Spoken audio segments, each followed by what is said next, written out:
Please subscribe to hear more Cryptid Tales. If you like the story you heard, give us a thumbs up and feel free to leave us a comment. If you'd like to hear your own cryptid encounter on Cryptid Tales, send us an email at cryptidtalesmail@gmail.com. I live in Kansas, the last place on Earth you would think about Bigfoot, and I was the last person that would probably ever think about one, or them, or it, whatever you call them. Bigfoot is not something I ever gave much thought to. But now, I can't help but think about it every day, and I wanted to share my experiences. Me and my husband rent a house in northeastern Kansas. As part of our rental agreement, we help run the soybean fields that the owner has on the property. Our house sits about a quarter mile off a dirt road, and unless you know where you're going, you wouldn't even see it. Behind our house is 2 large barns that house the farming equipment, and then behind those is 2 of the soybean fields. The 2 fields are split by a finger of woods that come up towards the barns. Those woods connect to more woods that border the river that run across the backside of the property. That's how I think the Bigfoot get to our house. I mean, from what I've been able to find on the internet, these things live in the woods, and the rest of the property is all wide open fields, so I figure that's got to be it. My husband builds houses for a living, and is gone for long hours during the day, and sometimes into the late evenings. Our son is mostly grown and away at college, so I'm usually the only one here during the day. At first, things would happen, and I have to be honest, I thought the place was haunted. I'd be laying in bed and I'd hear a loud thump on the wall, or I'd hear a thud on the other end of the house. Things going bump in the night. But one night, something sounded like it smacked the wall right by my head, but I could tell right away it was on the outside. My husband snores like a bear and could sleep through thunder, so of course he never heard it. But about once or twice a week, this would happen, always in the middle of the night after we were in bed with all the lights off. But one day things changed. I was home alone and was putting up some laundry in the bedroom when I heard something hit the outside of the house hard. Since it was daylight, I had my nerve up enough to go outside and see what was going on. Right there on the ground next to the house was a large rock. You could even see where it hit the siding on the house. I looked all around and listened, but I didn't see or hear anyone. I'm standing there thinking that someone had thrown a rock at my house when it dawned on me that there just ain't nobody around there for miles.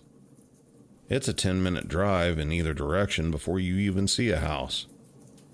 It just seemed kind of a ridiculous thing for some kid to do, but at the time I thought, what else could it be? I told my husband about it and showed him the rock and the siding.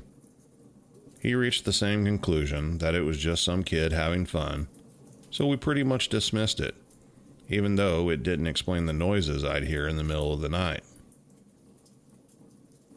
Then one night we were in the living room and had stayed up watching a movie. My husband had just turned off the TV to head to bed when we heard the back storm door swing open and then slam back shut. My husband grabbed a gun and ran out back, but again, nobody was there. After that, he installed one of those motion detector lights on the back corner of the house next to the driveway. If anyone pulled up behind the house or walked into the backyard, the light would come on. Everything seemed to quiet down a bit after the light got installed. A few months later, my husband's work had slowed down, so I took a job bartending in town 4 nights out of the week for extra money. Because I worked close, I wouldn't get home until 3 or sometimes later in the morning. I had been bartending for probably a few weeks, and then one night I came home and parked in my usual spot behind the house. As I was walking up to the back door, I tripped and fell, hitting the ground face first. Luckily, I was more pissed off than hurt. I picked myself up and started digging around for my keys, and that's when I realized the lights didn't come on. It was completely dark back there.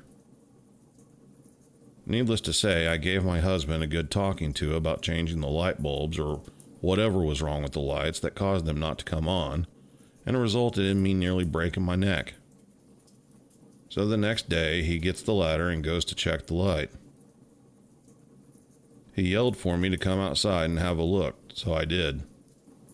The little trigger pad thing that detects the motion had been shoved up to where it was pointing pretty much up at the sky, as far up as it could go. The light worked fine. My husband swore up and down he didn't do it, and I can't think of a reason why he would. The light itself was on the corner of the house and sits a good 8 or 9 feet off the ground. It was like something had moved it intentionally so the light wouldn't come on. That's when I knew something weird was going on. And the light thing didn't stop. My husband would adjust the sensor, and a few days later it would be pointed back up in the air. And during those nights where I'd come home late and the light wouldn't be working, weird things would happen. The spot where I park is next to the path going up to our back door, but on the opposite side of the driveway is 2 large cedar trees.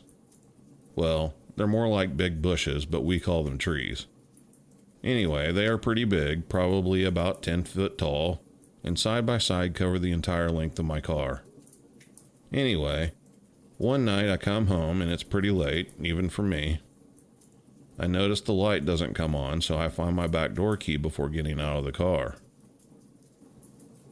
Well, as soon as I get out of the car and shut the door, something makes this real deep growl from behind those cedars. I had never heard anything like it, but it absolutely terrified me. I don't have the greatest eyesight in the world, but I could have swore I seen something standing just on the other side of the bushes. In the dark, it looked like an extra lump that usually isn't there, if that makes any sense.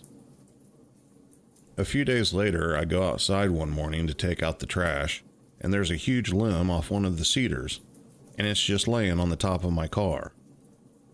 There hadn't been any wind or storms that night, and honestly, it looked like something had just laid this big old limb on top of my car.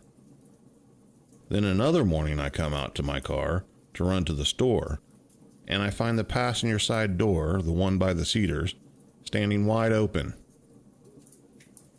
Now we live in the country, out in the middle of nowhere, so I never really think to lock my car doors at night. I don't even have anything worth stealing. So imagine my shock when I find my car has been rummaged through, every loose item in the front. An empty McDonald's cup, my CDs, the floor mats, everything had been taken from the front and thrown into the back seat. But nothing was missing. At this point, I didn't even know what to think. It was like somebody had to be messing with me, but who would go to all that trouble out here in the middle of nowhere, in a place where people will shoot at trespassers without hesitation? Then one night I saw something, and it all seemed to start to fall into place. It was another late night at the bar, and I was tired and just wanted to get home. I pulled up in the drive, and to my surprise, the light came on. I got out of my car, set my purse up on the roof, and started digging for my house key. As I'm digging around, I catch movement out of the corner of my eye over by the cedars. I look up and see the back of this tall, hairy thing on 2 legs walking away from the cedars, kind of off towards the first big barn. It wasn't real wide so much as it was tall. It seemed almost lanky with long arms swinging as it walked. I just stood there with my mouth open, staring at the thing as it walked away. Before I knew it, it had turned the corner and walked back behind the barn. Between the cedars and where it disappeared behind the barn is a good 100 feet or so, and it covered it in hardly no time, just walking. It was dark, and I never saw its front, but it was completely covered in dark hair, I'm guessing dark brown or black, except for the hands and the soles of its feet. It was maybe a foot or a foot and a half shorter than the cedars, so probably 8.5 or 9 feet tall. Like I said, more tall than wide, lanky looking with long arms. It didn't make a sound and never looked back at me. I also have no idea why it took off walking. It could have just stayed hid behind the cedars and I probably wouldn't have even noticed it. But I know what I saw. It was a Bigfoot. And after all of it kind of made sense. But I don't know why it did the things it did or why it was even coming up to the house like that. My husband thinks it might have been attracted to the trash barrels out back, but I don't know. I wish it had just stayed back in the woods and done its own thing. Anyway, that's my story for whatever it's worth. So these things really are everywhere, it seems, even in Kansas.